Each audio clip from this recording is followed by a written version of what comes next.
Only 3 cars remain on the lead lap. Michael Andretti, Eddie Cheever, and Emerson Fittipaldi after a round of stops under the yellow flag. 66 laps complete. We approach the halfway point in the Indy 500. People will look and say, well, Michael has this big lead. Things must be going awfully easy for him. But he has gotten the big lead by taking... And an accident. Oh. 2 cars involved. Well, there was an unavoidable crash. Gache, as he waves and says he's okay, but a second car got into that as he was spinning. Look at that. Well, debris everywhere. Lagging for a couple of feet, that boy could have been very unlucky, Phillipe Gache, because the car that went by him, which I didn't get the number yet, he went by so fast, Paul, but boy, he could have hit him right in the center there.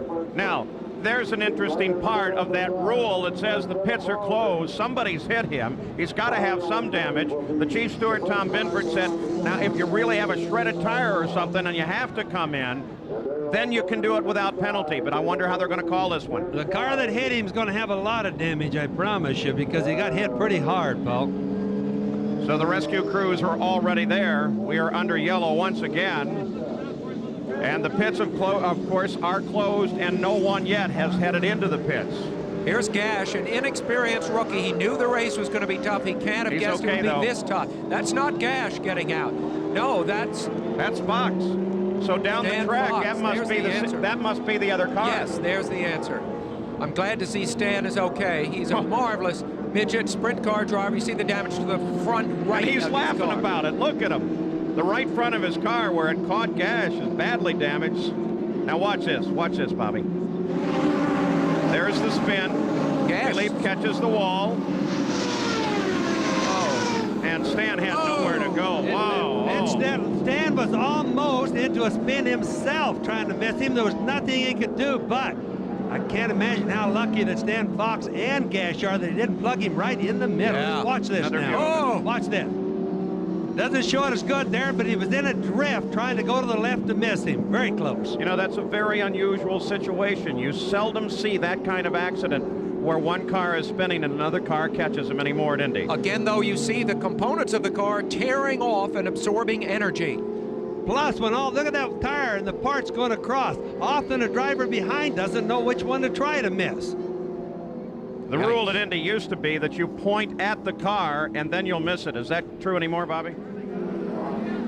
Back at Indianapolis, Phillipe Gache, obviously conscious there, removed from his race car, talking with his rescuers as they load him in the ambulance. You got a view there of Stan Fox, his picture, who was also involved in this accident. Here's another view of it. Gache loses control in the corner, slaps the wall. Now keep an eye on his car as Stan Fox, pinched off by another car, fails to miss Gache's car. Stan Fox is also out of the race. Looking at it from one more angle, Bobby. You know, one of the things that happens as you watch it, there's Gache out there hitting. Here comes the tires and the debris across. There's Stan Fox right there. You know, and sometimes they don't know which to go for, the tire or the car. The pit to change the black box, the electronic box, and then it was okay. But I was 3 laps behind. Phillipe Gache, okay here at the Care Center. Paul? Oh boy, that's great news, and that shows the strength of these race cars. I told you they underwent surgery tonight at Methodist, and Emerson Fittipaldi and Rick Mears were both knocked out in a lap 75 crash that also involved Jim Crawford. Basically, it was a brutal day at the Brickyard. If you're a fan of demolition derbies, then Gasoline Alley was the place to be today. But there's trouble in turn 1. Gache spins and collects veteran Stan Fox, who had no place to go.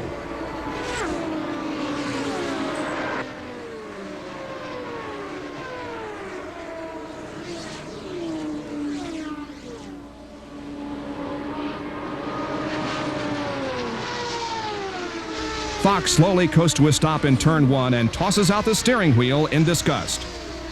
For Gache, it's been a painful first Indy. Both drivers are okay, but for Fox, making his 5th Indy start, the incident only spells frustration.